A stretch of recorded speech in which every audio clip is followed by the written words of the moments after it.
Perkenalkan, nama saya Rizky Eka Saputra.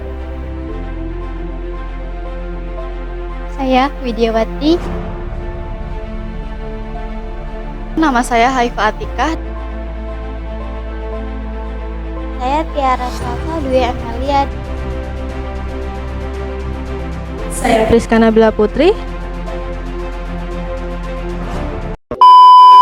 Hai teman-teman mahasiswa. Apakah kamu sadar bahwa suaramu bisa mengubah kemajuan bangsa ini? Dalam video ini, kita akan membahas topik penting yaitu demokrasi dan partisipasi politik. Demokrasi terjadi saat kita sebagai mahasiswa ikut aktif bersuara dan bergerak. Karena mahasiswa sering disebut sebagai agent of change yang mempunyai potensi besar untuk memengaruhi kebijakan publik.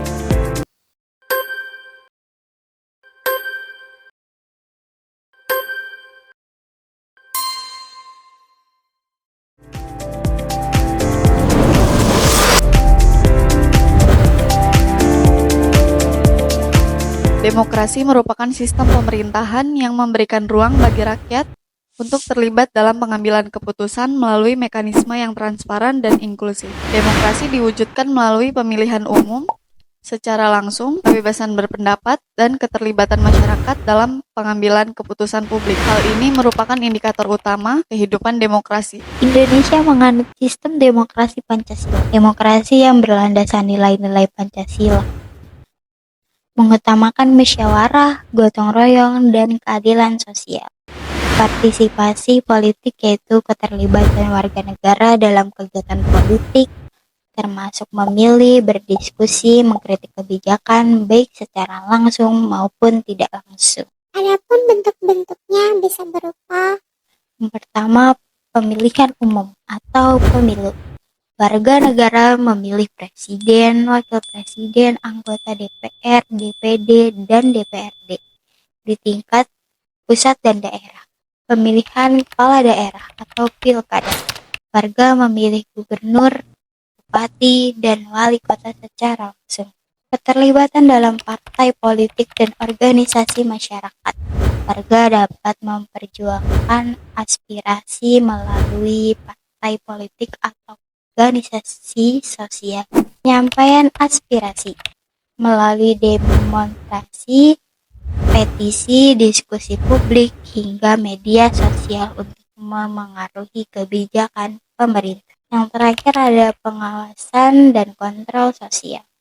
Mengawasi kinerja pejabat publik dan menuntut transparansi serta akuntabilitas. Adapun contoh kasus yang terjadi di Indonesia baru-baru ini mengenai demokrasi dan partisipasi politik. Yang pertama ada Pemilu 2024.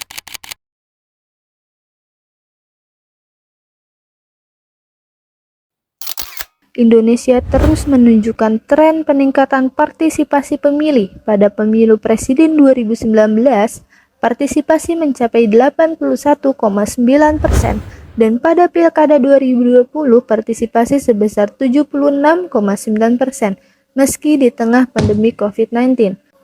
Namun, tantangan tetap ada, seperti apatisme politik di kalangan pemilih muda dan rendahnya literasi politik di berbagai daerah. Yang kedua, Gerakan Indonesia Gelap. Ratusan mahasiswa dan koalisi masyarakat sipil menggelar aksi demonstrasi bertajuk Indonesia Gelap di Patung Kuda, Jakarta Pusat. Awal dari pengesahan instruksi Presiden nomor 1 tahun 2025 dan pemotongan anggaran besar-besaran senilai 306 triliun rupiah untuk program publik, termasuk dana KPK, MA, dan beasiswa mahasiswa, bertujuan mendanai program makanan bergizi. Mahasiswa dan publik menanggapi bahwa langkah ini melemahkan lembaga pengawasan dan akses pendidikan. Hashtag Indonesia Gelap menjadi hashtag trending. 14 juta tweet dalam 24 jam, 81% sentimen negatif. Aksi massa lebih dari 50 kota, tuntutan meliputi perbaikan pelayanan publik, batalkan revisi TNI, tolak privatisasi kampus atau tambang. Yang ketiga, kasus tambang nikel dan tata kelola sumber daya. Kabupaten Raja Ampat, Papua Barat Daya menjadi sorotan akhir-akhir ini. Indonesia menjadi produsen 40% nikel global, dengan negara diperkirakan menerima investasi EV baterai supply chain hingga 30 miliar dolar Amerika Serikat lebih dari 2026. Tambang nikel beroperasi di wilayah sensitif ekologi Raja Ampat atau UNESCO Global Geopark. Hal ini bisa berdampak pada air laut yang keruh, merusaknya hutan, adat, dan terumbu karang, juga turunnya jumlah wisatawan dan hasil laut. Dari kasus-kasus tersebut adalah contoh partisipasi politik rakyat yang berhasil mempengaruhi kebijakan, menunjukkan pentingnya peran masyarakat dalam menjaga lingkungan lewat jalur demokratis. Solusi untuk hal ini berupa 1. Edukasi politik melalui media kampus, edukasi publik, dan organisasi kemahasiswaan. 2. Aktif menggunakan media sosial secara bijak untuk menyuarakan isu publik. 3. Menjaga solidaritas lintas kampus dan komunitas dalam isu strategis. 4. Mendorong transparansi dan akuntabilitas pejabat melalui pengawasan warga.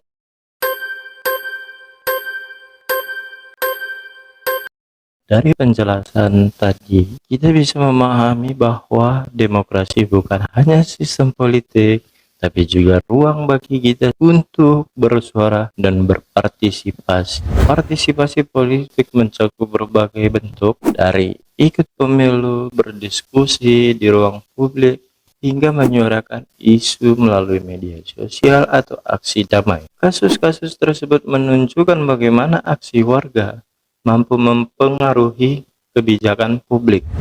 Sudahkah kita menggunakan hak politik kita secara optimal? Apa kontribusi kita dalam meningkatkan partisipasi politik di lingkungan sekitar kita? Mari menjadi warga negara yang aktif, kritis, dan bertanggung jawab demi masa depan demokrasi Indonesia yang lebih baik. Gerak bersama, karena demokrasi bukan hanya tentang siapa yang memimpin, tapi bagaimana rakyat berperan.